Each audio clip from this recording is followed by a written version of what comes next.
Oke, selamat malam semuanya. Kami dari kelompok 15. Perkenalkan nama saya Fatan Arta, NIM 131231125. Perkenalkan, saya Abdullah Rizky Arianto, NIM 13123023083.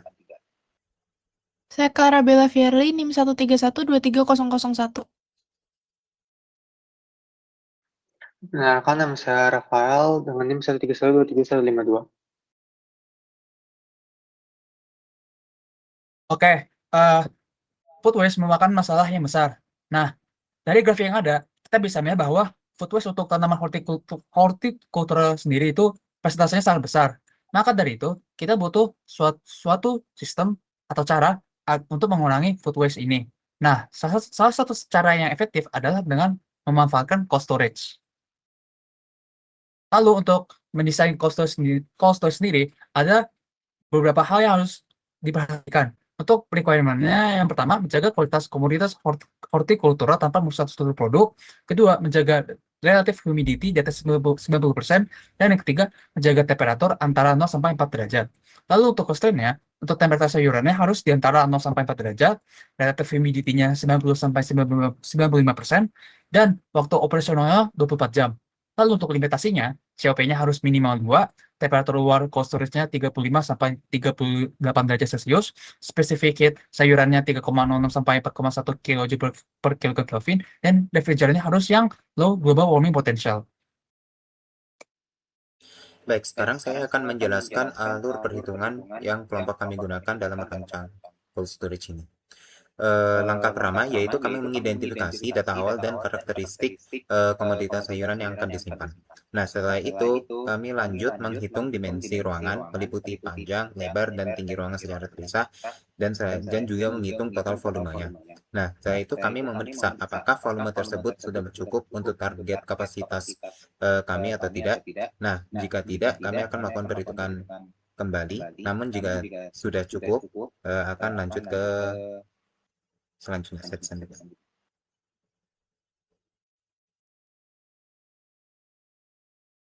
Baik, selanjutnya kami melakukan analisis ketebalan insulasi dindingnya. Nah, di sini kami membandingkan panel poliuretan, yaitu dengan ketebalan 75, 100, dan 150 mm. Kami memilih opsi 100 mm, untuk detail analisanya akan dijelaskan nanti. Kemudian lanjut langkah ketiga, yaitu menghitung seluruh komponen beban kalor.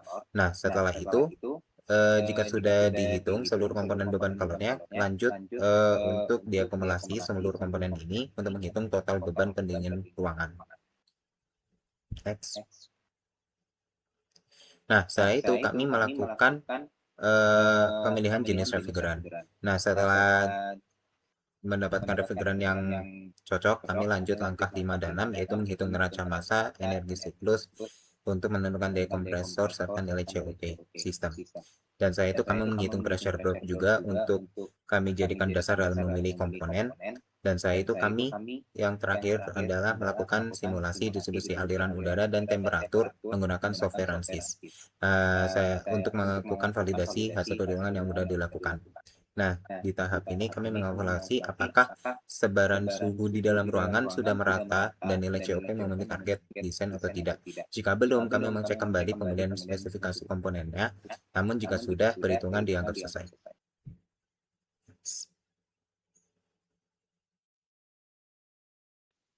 Kemudian ini geometri ruangannya yang terdiri dari 10 palet yang dimensinya 1200 kali 1000 mm.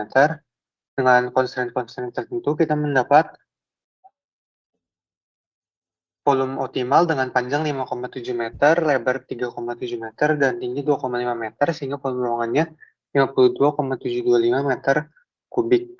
Lalu kita mendapat beban transmisinya di 665,27, beban produk di 8,814 kW, beban infiltrasi di 369 watt, beban internalnya 62,5 watt, dengan total cooling load-nya 11,22 kW.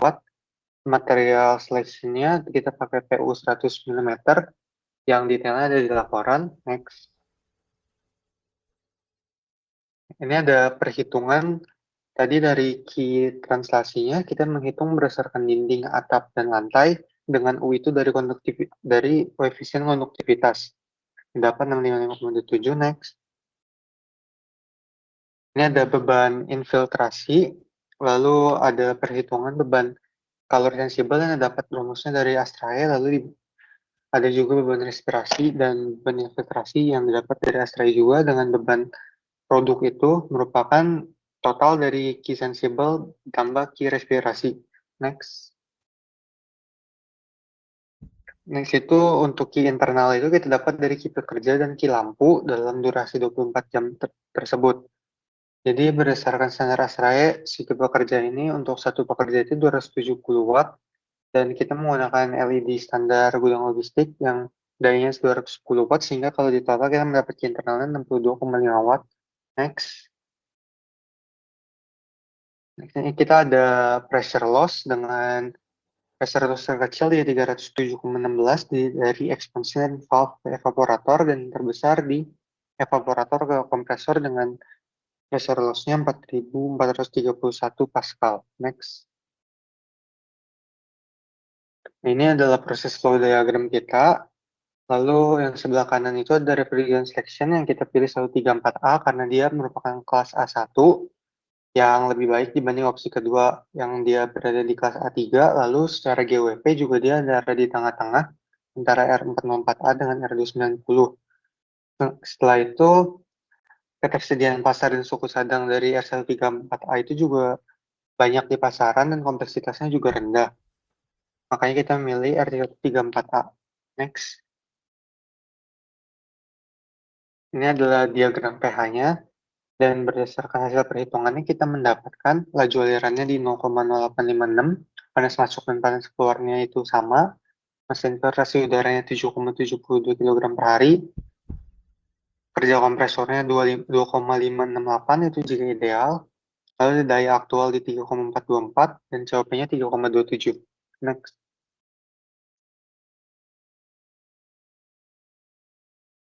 Kemudian untuk pemilihan kompresor, kita menggunakan box HG22E karena memiliki kapasitas pendinginan itu paling mendekati kebutuhan sistem desain kita sebesar 11,22 kW, dan kompresor ini juga dirancang untuk refrigerasi temperatur rendah, yaitu sesuai dengan kebutuhan kita yang dapat menyimpan sayuran pada rentang suhu 0-4 derajat Celcius.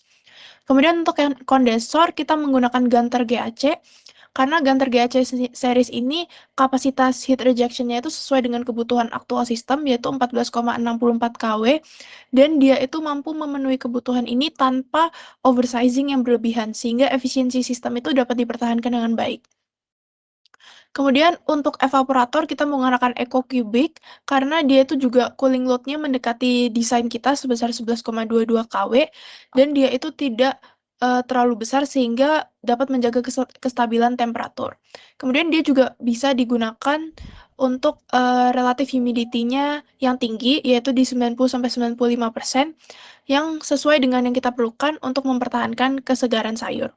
Yang terakhir, expansion valve kita itu kita pilih di Danfoss TE5 karena dia tuh juga cooling load-nya sesuai dengan desain kita sebesar 11,22 kW, dan jenis termostatik ini juga mampu mengontrol aliran refrigeran secara akurat sehingga kondisi superheat pada outlet evaporator itu tetap stabil.